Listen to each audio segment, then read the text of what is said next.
सातबारा कोरा करण्याचं आश्वासन देऊन 1.5 वर्ष उलटलं. अजूनही तारीख पे तारीख सुरू आहे. एप्रिल गेला, मे गेला, जून गेला, 30 जूनची डेडलाईन हुकली. मग 5 जुलैची डेडलाईन दिली गेली आणि तीही आता हुकताना दिसते.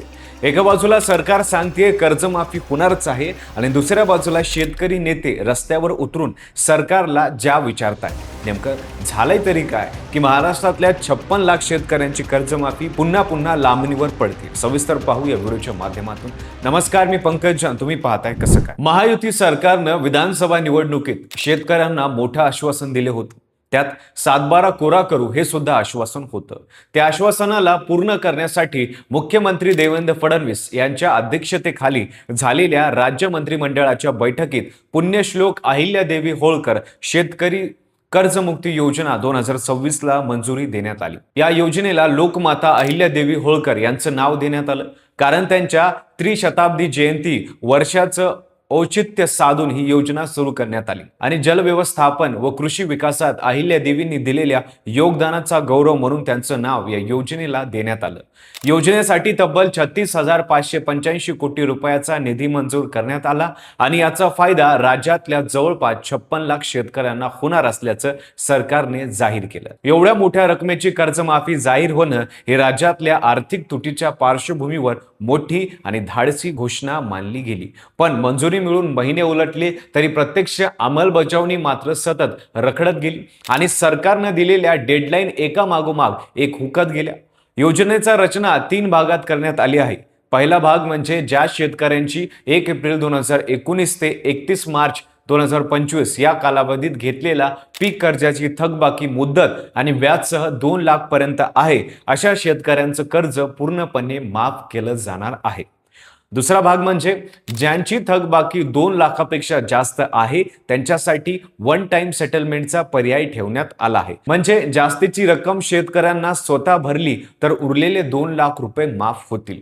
आणि तिसरा भाग म्हणजे जे शेतकरी नियमित कर्जफेड करतात त्यांना प्रोत्साहन म्हणून 50,000 रुपयापर्यंतचा लाभ दिला जाणार आहे. या योजनेत जमीन धारणेचा निकष लावण्यात आलेला नाही. म्हणजे शेतकऱ्यांकडे किती एकर जमीन आहे हे बघितलं जाणार नाही. मात्र आमदार, खासदार, सरकारी आणि निम्न सरकारी कर्मचारी, सहकारी संस्थेचे संचालक तसंच 25,000 पेक्षा जास्त पगार असणारे अधिकारी, आयकर भरणारे करदाते यांना या यादीतून वगळण्यात आला आहे. लाभ घेण्यासाठी कोणताही स्वतंत्र अर्ज करावा लागणार नाही. प्रक्रिया पूर्णपणे ऑनलाईन असेल आणि शेतकऱ्यांना फक्त आधार प्रमाणीकरण पूर्ण करावं लागेल. सहकारी आणि व्यापारी बँकांना शेतकऱ्यांचे आधार क्रमांक अपडेट करण्याच्या सूचनाही देण्यात आल्या आहेत. घोषणा झाल्यानंतर सरकारने पहिली डेडलाईन 30 जूनची दिली होती. पावसाळी अधिवेशनात कर्जमाफीसाठी लागणाऱ्या निधीच्या पुरवणी मागण्या विधिमंडळात मांडल्या आहेत, ज्यामध्ये एकूण 97,706 कोटी रुपयाच्या पुरवणी मागण्यांपैकी 20,552 कोटी रुपयाची तरतूद खास कर्जमाफी योजनेसाठी करण्यात आली. या पुरवणी मागण्यात विधानसभा आणि विधान परिषदेत खुद मुख्यमंत्री तथा वित्तमंत्री देवेंद्र फडणवीस यांनी मांडल्या. कृषी मंत्री दत्तात्रय भरणे यांनी राज्यपालाची मंजुरी मिळाल्यानंतर 5 जुलैनंतर काही दिवसात शेतकऱ्याच्या खात्यात पैसे जमा होतील असं जाहीर केलं होतं. पण प्रत्यक्षात 5 जुलै उलटूनही कोणाच्या खात्यात पैसे आले नाही, कारण राज्य सरकारने केंद्र सरकारकडे शेतकऱ्यांच्या इन्कम टॅक्स संदर्भातील माहिती मागवली आहे. आयकर भरणाऱ्या शेतकऱ्यांना कर्जमाफीतून वगळायचं असल्यामुळे ही माहिती आल्याशिवाय लाभार्थ्याची नेमकी वर्गवारी करता येणार नाही आणि वर्गवारी झाल्याशिवाय प्रत्यक्ष रक्कम वितरित करता येणार नाही. सूत्रांच्या माहितीनुसार हा डेटा यायला आणखीन 5 ते 6 दिवस लागू शकतात. पण ही केवळ प्राथमिक अपेक्षा आहे.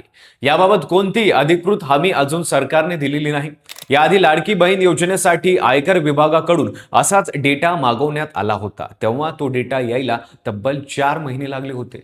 त्यामुळे आताही डेटा वेळेत येईल की पुन्हा महिने लागतील याबाबत शेतकऱ्यांमध्ये आणि शेतकरी संघटनांमध्ये वेगवेगळ्या चर्चा सुरू आहेत. जर आयकर भरणाऱ्या शेतकऱ्यांना वगळण्याचा निर्णय अंतिम झाला तर अनेक शेतकरी कर्जमाफीच्या लाभापासून वंचित राहण्याची शक्यता आहे आणि त्यामुळे सरकारला पुन्हा एकदा शेतकरी संघटनांच्या रोषाला समोर जाऊ लागू शकतं. दुसरीकडे जिल्हा पातळीवर काम मात्र सुरू असल्याचं चित्र दिसतंय.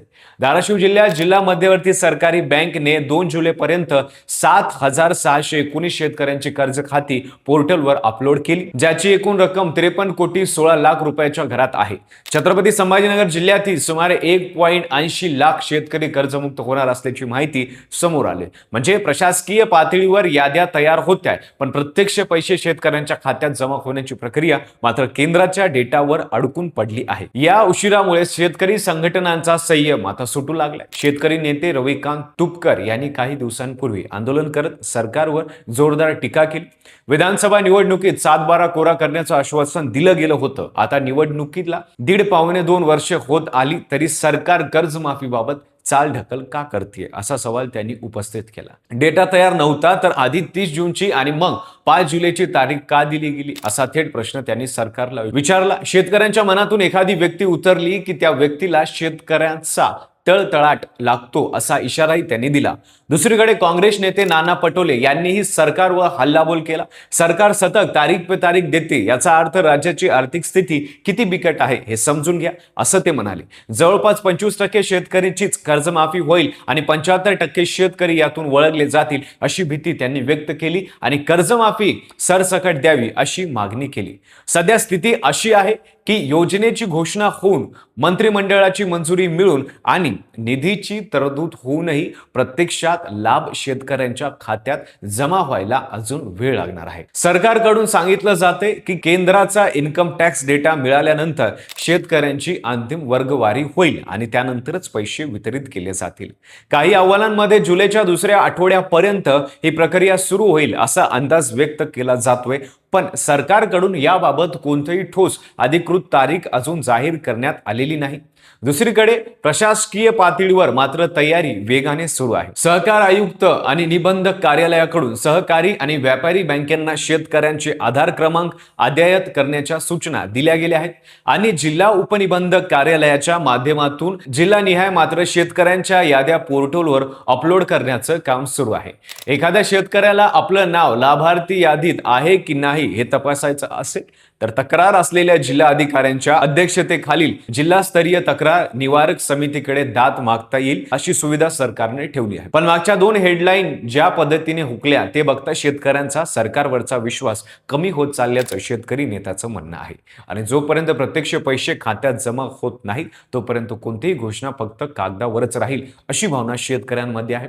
12 वर्षातील ही तिसरी कर्जमाफी असल्याचं सांगितलं जाते. आधी 2014 मध्ये फडणवीस सरकारने आणि 2019 मध्ये महाविकास आघाडी सरकारने कर्जमाफी दिली होती आणि गंमत म्हणजे तिन्ही वेळा पॅटर्न जवळपास तोच राहिला. आधी मोठी घोषणा होते, टाळ्या मिळतात, मग तारखांवर तारखा दिल्या जातात आणि प्रत्यक्ष अंमलबजावणी मात्र कागदी घोडे नाचवण्याचंच अडकून राहते. शेतकरी नेते तुपकर म्हणतात त्याप्रमाणे अशी चालढकल होत राहिली तर ही कर्जमाफी प्रत्यक्षात यायला 2019 उजाडेल. शेतकरी नेते तुपकर म्हणतात त्याप्रमाणे अशी चालढकल होत राहिली तर कर्जमाफी प्रत्यक्षात यायला 2029 उजाडेल अशी भीती आता व्यक्त केली जाते.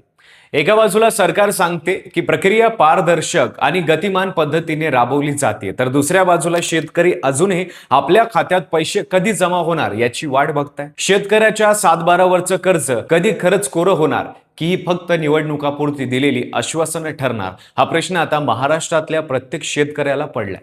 तुम्हाला काय वाटतं, ही कर्जमाफी वेळेत पूर्ण होईल का? तुमचे उत्तर कमेंटमध्ये नक्की सांगा.